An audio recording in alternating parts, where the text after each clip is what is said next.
So guys, आज मैं आपकी डिमांड पर Thor love and thunder film को एक्सप्लेन करने जा रहा हूं और मुझे उम्मीद है कि आपको ये वीडियो जरूर पसंद आएगी और आप इस वीडियो का 10 के लाइक एम भी जल्दी पूरा कर देंगे।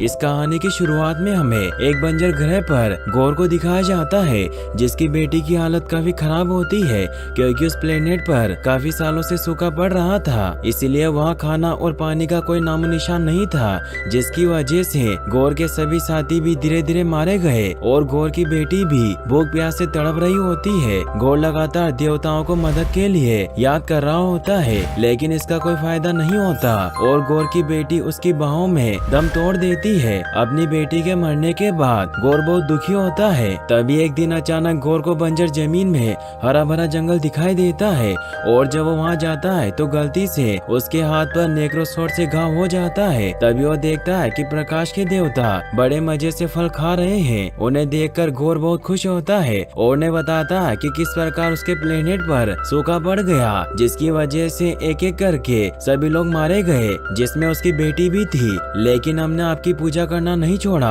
और आज मेरा उद्धार हो चुका है। तो प्रकाश के देवताओं से कहते हैं कि तुम मूर्ख हो, तुम्हारा कोई उद्धार नहीं हुआ है बल्कि हमारा नेक्रोसॉर्ड के धारक को मारने का ट्रैप था। प्रकाश के देवता की बातें सुनकर गौर को बहुत बुरा लगता है और उसे समझ में आ जाता है कि वो गॉड्स को जैसा समझता था वास्तविकता में गॉड्स वैसे नहीं होते और वो गुस्से में अपने गले से प्रकाश के देवता का लॉकेट तोड़ देता है। इससे गुस्सा होकर प्रकाश के देवता गौर को मारने लगते हैं, लेकिन गौर नेक्रोसॉर्ड को छूने की वजह से श्रापित हो चुका था, इसीलिए उसे काली शक्तियों की आवाज सुनाई देने लगती है और उसे विजन्स आने लगते हैं जिसमें कोई उससे कहता है कि सारे गॉड्स बुरे होते हैं और तुम सभी गॉड्स को मार दो, जिसके लिए तुम्हें बाइफ्रोस्ट को बुलाकर इटर्निटी तक जाना होगा।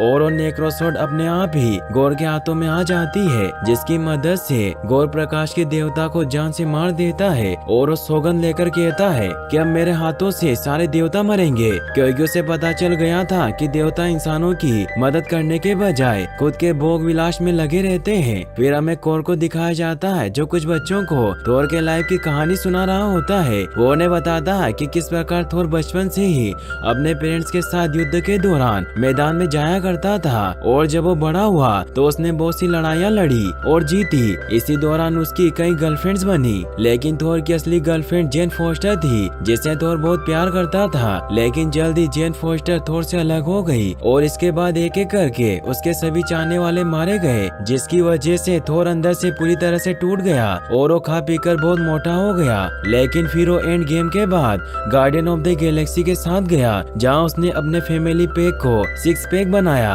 और गार्डियन के साथ मिलकर बहुत सी जंगें लड़ी। लेकिन थोर अभी भी अपने साथ हुई घटनाओं को नहीं भूल पाता, इसीलिए वो लड़ाई झगड़े से दूर होकर मेडिटेशन करने लगा। लेकिन उसके बिना गार्डियन जंग नहीं जीत पा रहे थे, इसीलिए स्टार लॉर्ड थोर के पास आता है और उसे कहता है कि हम तुम्हारे बिना जीत नहीं पाएंगे, इसलिए तुम्हें भी हमारे साथ चलना होगा। तो थोर अपने स्टॉर्म ब्रेकर पर बैठकर उनकी मदद करने के लिए निकल जाता है। युद्ध के मैदान में पहुंचकर थोर देखता है कि उसकी टीम के सभी मेंबर अजीब से दिखने वाले क्रिएचर के साथ फाइट कर रहे हैं, क्योंकि उन क्रिएचर ने उस प्लेनेट के मंदिर पर कब्जा कर लिया था। थोर के पास उस प्लेनेट के किंग अपने साथियों के साथ आ जाते हैं, जो थोर को देखकर बहुत खुश होता है और उनसे मदद मांगता है। तो थोर अपना स्टॉर्म ब्रेकर लेकर युद्ध के मैदान में कूद पड़ता है और देखते ही देखते अकेले दुश्मन सेना को मारकर जंग जीत जाता है। ये देखकर सभी बहुत खुश होते हैं और थोर की जय जयकार करने लगते हैं। वहीं फिर हमें अर्थ पर जेन फोस्टर को दिखाया जाता है, जो हॉस्पिटल में भर्ती होती है क्योंकि उसे कैंसर की लाइलाज बीमारी हो गई थी और उसका कैंसर 4th स्टेज पर पहुंच चुका था, जिसकी वजह से उसके पास जिंदगी के बहुत ही कम दिन रह गए थे।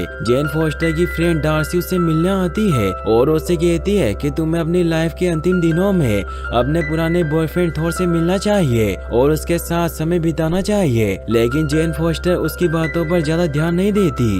एक दिन जेन फोस्टर जब थोर के म्योनिर के बारे में किताब में पढ़ रही होती है तो उसे पता चलता है कि थोर का म्योनिर अपनी पावर से किसी भी बीमारी को ठीक कर सकता है। इसके बाद जेन फोस्टर भी म्योनिर को पाने के लिए एसगार्ड की तरफ निकल जाती है। वही हमें न्यू एसगार्ड को दिखाया जाता है जो पहले से काफी मॉडर्न बन गया था और बहुत से टूरिस्ट एसगार्ड घूमने के लिए आ रहे होते हैं और ये सब एसगार्ड की नई रानी वल्करी की वजह से मुमकिन हुआ था और थोर का उसे एसगार्ड की रानी बनाना बहुत अच्छा डिसीजन था क्योंकि इससे एसगार्ड ने बहुत तरक्की कर ली थी।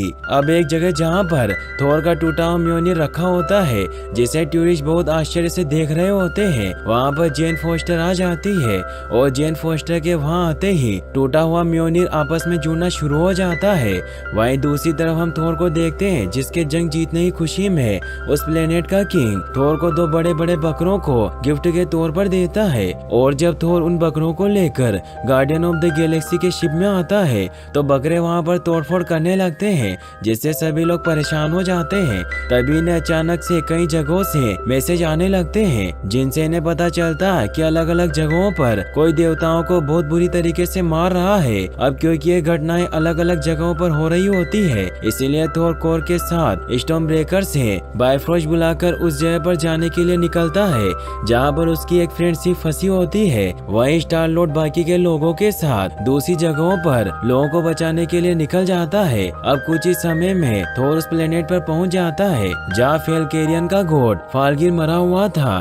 थोर को वहाँ पर शिव घायल हालत में दिखाई देती है इसीलिए उसके पास जाता है जहाँ देखता है कि शिव का एक हाथ जंग में लड़ते हुए कट गया है। इसीलिए उससे पूछता है कि ये सब किसने किया तो थोर को बताती है कि गॉड नाम का एक देव हत्यारा है जो बहुत ही बेरहमी से देवताओं को मार रहा है और उसके पास नेक्रो स्वॉर्ड भी है जो देवताओं को मारने की ताकत रखती है और इस समय गॉड न्यू एसगार्ड की तरफ गया है। शिव की बात सुनने के बाद थोर शिव को लेकर एसगार्ड की तरफ निकल जाता है। वही हमें न्यू एसगार्ड में दिखाया जाता है कि वल्करी गॉर की डार्क क्रिएचर सेना से लड़ रही होती है कि तभी वहाँ पर थोर भी आ जाता है जो वल्करी के साथ मिलकर गॉर की सेना से लड़ने लगता है।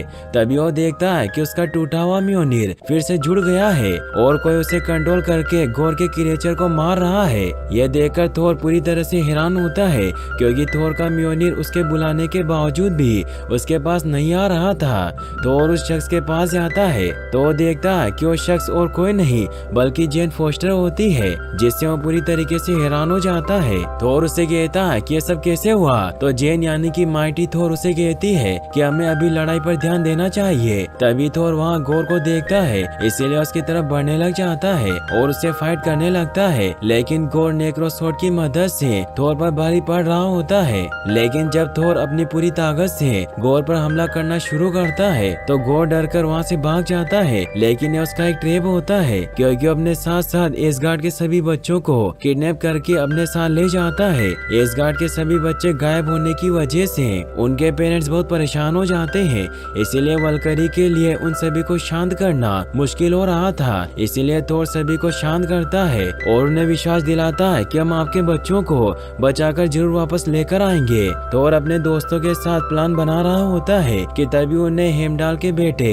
एक्सेल का सिर दिखाई देता है क्योंकि एक्सेल के पास भी हेमडाल के जैसी पावर थी और उसे भी गॉर बाकी के बच्चों के साथ किडनैप करके ले गया था। एक्सेल थोर को भी अपनी पावर से उस शिप में ले जाता है जहाँ थोर को पता चलता है कि गॉर ने सभी बच्चों को ब्रह्मांड के डार्क पार्टिकल के हिस्से में रखा है। इसीलिए थोर जेन और अपने बाकी साथियों से कहता है कि हमें गॉर और उसके डार्क क्रिएचर से लड़ने के लिए एक टीम बनानी होगी जिसके लिए हमें ओमनीपोटेंट सिटी में चलना होगा क्योंकि वहीं सभी गॉड्स की सभा होती है और हम वहाँ ओलंपियन गॉड जू से मदद मांग सकते हैं और वहाँ जाने के लिए स्टॉर्म ब्रेकर को अपने पास बुलाता है। लेकिन स्टॉर्म ब्रेकर गुस्से में थोर के पास आता है क्योंकि थोर उससे ज्यादा म्योनिर को पसंद करता था और वो कहीं ना कहीं बार बार म्योनिर को बुलाने की कोशिश कर रहा था इसीलिए स्टॉर्म ब्रेकर उससे नाराज था। यह देखकर जेन थोर को कहती है कि स्टॉर्म ब्रेकर भड़का हुआ है इसीलिए हमें एक शिप तैयार करनी होगी जिसमें हम स्टॉर्म ब्रेकर को फिट कर देंगे जिसकी वजह से इसका ध्यान एक जगह केंद्रित रहेगा और ये हमें सेफली हमारी डेस्टिनेशन ओमनीपोटेंट तक ले जा सकता है। फिर वो सभी मिलकर एक शिप को खाली करके थोर के स्टॉर्म ब्रेकर और उसे गिफ्ट में मिले दोनों बकरों को उस शिप के साथ फिट कर देते हैं और ओमनीपोटेंट सिटी में पहुंच जाते हैं जहाँ पर जूस बाकी देवताओं के सामने अपनी शक्ति का प्रदर्शन कर रहे होते हैं। लेकिन जब थोर उन्हें गॉर के बारे में बताता है कि किस प्रकार गॉर लगातार देवताओं को मार रहा है और उसे रोकने के लिए हमें आपकी मदद चाहिए तो जूस थोर की मदद करने से साफ साफ मना मना कर देते हैं क्योंकि उन्हें डर होता है कि कहीं गोर उन्हें भी न मार दे, क्योंकि गोर के पास नेक्रो स्वॉर्ड होती है जो किसी भी देवताओं को मारने की ताकत रखती है। और वो थोर से कहते हैं कि गोर कभी भी इटर्निटी तक नहीं पहुंच पाएगा, क्योंकि इटर्निटी ही ऐसी जगह होती है जहां पर पहुंचने पर जो चाहे वो विश पूरी हो सकती थी। और वो थोर से कहते हैं कि तुम्हें भी इटर्निटी के बारे में पता चल गया है, इसीलिए तुम भी यही रहोगे, वरना तुम्हारी वजह से गोर इटर्निटी तक पहुंच जाएगा। जूस की बात सुनकर थोर को बहुत गुस्सा आता है और जूस से कहता है कि तुम बिल्कुल भी वैसे नहीं हो जैसा मैं तुम्हें समझा करता था। तुम तो एक अय्याश देवता हो जो मरने के डर से अपने महल में छुप कर बैठा हुआ है। थोर की बात सुनकर जूस को गुस्सा आ जाता है और वो थोर को पकड़ लेता है, जिससे थोर के साथी सभी सैनिकों पर हमला करने लग जाते हैं। जूस अपने ब्रह्मास्त्र थंडरबोल्ट की पावर से कोर पर हमला करके उसे जान से मार देते हैं। इससे थोर को बहुत गुस्सा आता है और अब जूस अपने थंडरबोल्ट से थोर पर हमला करते हैं तो थोर थंडरबोल्ट को पकड़कर जूस के सीने के आर पार निकाल देता है, जिससे जूस की वहीं पर मौत हो जाती है। इसके बाद थोर अपने दोस्त कोर के पास आता है, जहाँ पर वो देखता है कि कोर कभी भी जिंदा होता है, क्योंकि उसकी पूरी बॉडी तो टूट गई थी लेकिन उसका सिर अभी भी जिंदा होता है। फिर वो सभी जूस की सेना को मारकर थंडरबोल्ट लेकर वहाँ से निकल जाते हैं। फिर थोर अपनी पावर का इस्तेमाल करके गोर के द्वारा कैद किए गए बच्चों से बात करता है और उन्हें समझाता है कि तुम डरो मत, मैं जल्दी तुम लोगों को यहाँ से बाहर निकाल लूंगा। वहीं दूसरी तरफ वल्करी गोर से लड़ने से डर रही होती है, क्योंकि गोर के पास डार्क पार्टिकल के क्रिएचर की सेना होती है। लेकिन थोर वल्करी को समझाता है कि हम लोग साथ मिलकर जरूर गोर को हरा देंगे, क्योंकि अब हमारे पास जूस का पावरफुल वेपन थंडरबोल्ट भी है जो अकेले गोर की सेना पर भारी पड़ेगा। और वो शेडो प्लेनेट की तरफ निकल जाते हैं, लेकिन थोर की बात सुनकर स्टॉर्म ब्रेकर में बदलाव आना शुरू हो जाता है, क्योंकि वो थोर के थंडरबोल्ट की बढ़ाई करने की वजह से गुस्सा होता है। ये देखकर थोर स्टॉर्म ब्रेकर के पास जाता है और उसे समझाने की कोशिश करता है कि कुछ भी हो लेकिन उसका फेवरेट हथियार तो स्टॉर्म ब्रेकर ही रहेगा। अब यहाँ पर जेन भी आ जाती है। जेन को देखकर थोर उसे अपने दिल की बात बता देता है कि किस प्रकार उसके जाने के बाद वो अकेला पड़ गया और कभी भी उसके दिल को शांति नहीं मिली, लेकिन अब वो फिर से जेन से अलग नहीं होना चाहता और अपनी बाकी की लाइफ जेन के साथ ही बिताना चाहता है।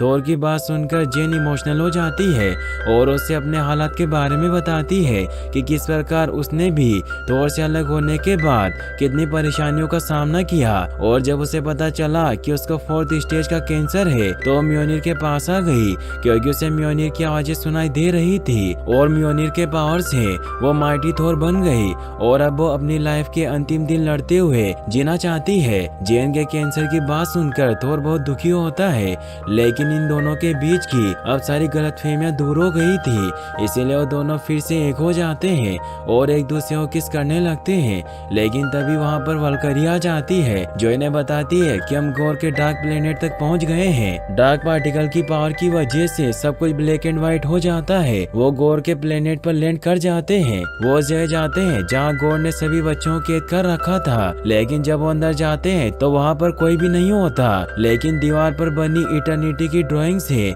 जेन समझ जाती है कि गोर थोर के स्टॉर्म ब्रेकर की मदद से इटर्निटी के दरवाजे को खोलना चाहता है और अगर उसने ऐसा कर लिया तो उसे कोई भी नहीं रोक पाएगा।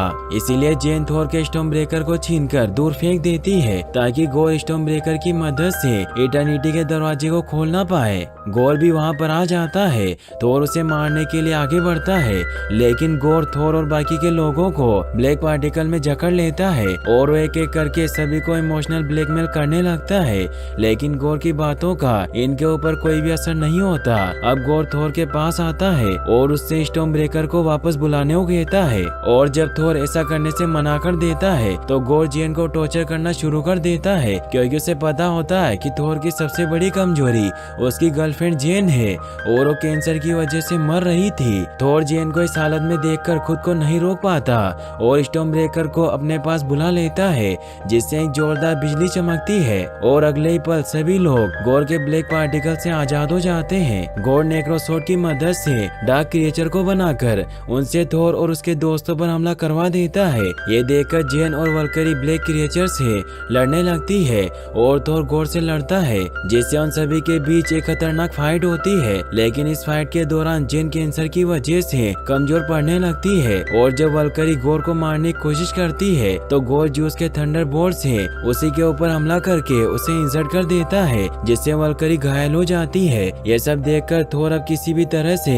उन सबको लेकर वहाँ से निकलना चाहता है और वो सभी इकट्ठा होकर बाइफ्रोस्ट से वहाँ से निकलने लगते हैं। लेकिन गोर अपने डार्क क्रिएचर की पावर से स्टॉर्म ब्रेकर को पकड़ लेता है, जिससे थोर के हाथ से स्टॉर्म ब्रेकर छूट जाता है और अब गोर स्टॉर्म ब्रेकर की पावर की मदद से इटर्निटी के दरवाजे को खोलने के लिए निकल पड़ता है। वहीं थोर और उसके साथी एसगार्ड पहुंच जाते हैं। जेन की हालत काफी बिगड़ती जा रही थी, इसीलिए उसका इलाज किया जाता है और डॉक्टर थोर को बताती है कि जेन की बॉडी में कैंसर बहुत ही तेजी से फैल रहा है, क्योंकि वो म्योनिर की पावर का इस्तेमाल कर रही है, जिससे उसकी बॉडी तेजी से कमजोर हो रही है। इसीलिए उसके पास ज्यादा समय नहीं बचा है। इससे थोर बहुत दुखी हो जाता है और वो जेन को बताता है कि तुम मेरे साथ गोर से नहीं लड़ सकती, क्योंकि तुम म्योनिर की वजह से कमजोर हो रही हो। तो जेन उसे कहती है कि मैं अपनी आखिरी सांस तक लड़ना चाहती हूँ, जिस पर थोर उसे कहता है कि तुम मेरी लाइफ हो और मैं तुम्हारे बिना नहीं रह सकता।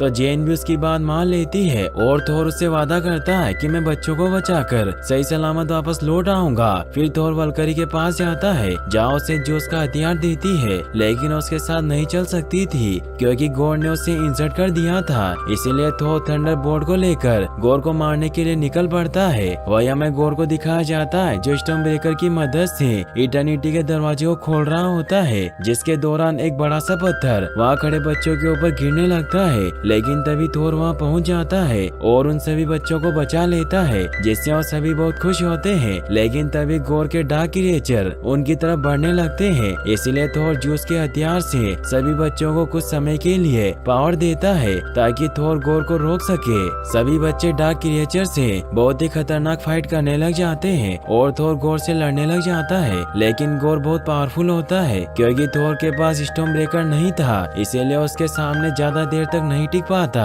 और गोर उसे मारने वाला होता है कि तभी जेन वल्करी के साथ वहाँ जाती है, क्योंकि उसे थोर की दर्द की आवाजें सुनाई दे गई थी। जेन थोर को बचा लेती है, लेकिन थोर इससे दुखी होता है क्योंकि जेन के पावर इस्तेमाल करने की वजह से उसकी लाइफ और भी कम हो जाएगी। लेकिन जेन लड़ना चाहती थी, इसीलिए वो दोनों मिलकर गोर से लड़ने लग जाते हैं। जेन थोर को स्टॉर्म ब्रेकर को रोकने को कहती है, क्योंकि अगर स्टॉर्म ब्रेकर ने इटर्निटी के दरवाजे को खोल दिया तो गोर को रोकना बहुत मुश्किल होगा। जेन की बात सुनकर थोर स्टॉर्म ब्रेकर को खोलने के लिए निकल पड़ता है और बहुत मुश्किल से किसी तरह उसे रोक देता है। लेकिन इटर्निटी का दरवाजा खुल चुका था। थोर स्टॉर्म ब्रेकर को एक्सेल को देकर सभी बच्चों को न्यू एसगार्ड भेज देता है। ये देखकर गोर को बहुत गुस्सा आता है और वो थोर पर हमला कर देता है, लेकिन थोर थंडर बोल्ट से नेक्रोसॉर्ड को पकड़ लेता है और जेन मौका देखकर म्योनिर की मदद से नेक्रोसॉर्ड को तोड़कर उसके पार्टिकल को भी नष्ट कर देती है, जिसकी वजह से वो खुद भी बहुत कमजोर हो जाती है। इससे थोर का ध्यान भी गोर से हट जाता है और गोर इटर्निटी के द्वार में एंटर कर जाता है, जिससे थोर और जेन भी इटर्निटी में पहुंच जाते हैं। जेन कैंसर की वजह से बहुत कमजोर हो रही होती है। थोर गोर को समझाता है कि तुम्हें देवताओं को मारने से शांति नहीं मिलेगी, बल्कि अपनी बेटी के प्यार से मिलेगी। इसके बाद वो गोर को छोड़कर जेन के पास आ जाता है, क्योंकि जेन अपनी आखिरी सांसें ले रही थी। थोर को जेन के पास जाता देखकर गोर को समझ आ जाता है कि जिंदगी में शांति अपने बदले के लिए लोगों को मारने से नहीं, बल्कि उनसे प्यार करने से मिलती है। इसीलिए वो लाइफ ऑफ इटर्निटी से देवताओं को मारने की पावर न मांगकर अपनी बेटी को जिंदा करने की विश मांगता है, जिससे उसकी बेटी वापस जिंदा हो जाती है। लेकिन गोर मरने लगता है क्योंकि वो नेक्रोसॉर्ड से शापित हो चुका था, इसीलिए अंत में उसे धारण करने वाले की भी मौत हो जाती थी। इसीलिए वो भी मर रहा होता है। जेन भी थोर की बाहों में अपना दम तोड़ देती है। गोर थोर को अपनी बेटी का ख्याल रखने को कहता है और अब उसकी भी डेथ हो जाती है। फिर हमें न्यू एसगार्ड का सीन दिखाया जाता है, जहाँ माइटी थोर यानी कि जेन का बहुत बड़ा स्टेचू बनाया होता है, जो इस बात की गवाही दे रहा था कि जेन ने अपनी जान देकर भी दुनिया को बचाया। और अब एसगार्ड के बच्चे भी थोर से मोटिवेट होकर वल्करी से लड़ने की ट्रेनिंग ले रहे होते हैं। और वहीं थोर अब गोर की बेटी लव के साथ खुशी से रह रहा होता है और उसे अच्छे संस्कार सिखाता है। साथ ही उसे अपने साथ अच्छे लोगों को बचाने के मिशन पर लेकर जाता है। और अब थोर अपने म्योनिर से लड़ता है और लव स्टॉर्म ब्रेकर से, क्योंकि थोर को म्योनिर बहुत पसंद था। और यहीं पर ये मूवी एंड हो जाती है। फिर हमें इसके मिड क्रेडिट सीन को दिखाया जाता है, जहाँ जूस अभी भी जिंदा होता है और वो थोर से बहुत गुस्सा होता है क्योंकि अब दुनिया गॉड्स को बुलाकर सुपर हीरोज को पसंद करने लगी थी। इसीलिए अपने बेटे हरक्यूलिस को थोर को मारने भेजता है। फिर हमें इसके पोस्ट क्रेडिट सीन को दिखाया जाता है जहाँ जेन वल्हाना में पहुंच जाती है, क्योंकि युद्ध में मरने वाले लोगों की आत्माएं उसी जगह पर जाती थी जहाँ हेमडाल जेन का स्वागत करता है। और यहीं पर ये मूवी फाइनली एंड हो जाती है। और गाइस, आपको ये वीडियो कैसा लगा? और इस वीडियो को लाइक और चैनल को सब्सक्राइब करने के लिए आपका तहे दिल से शुक्रिया। Thanks for watching.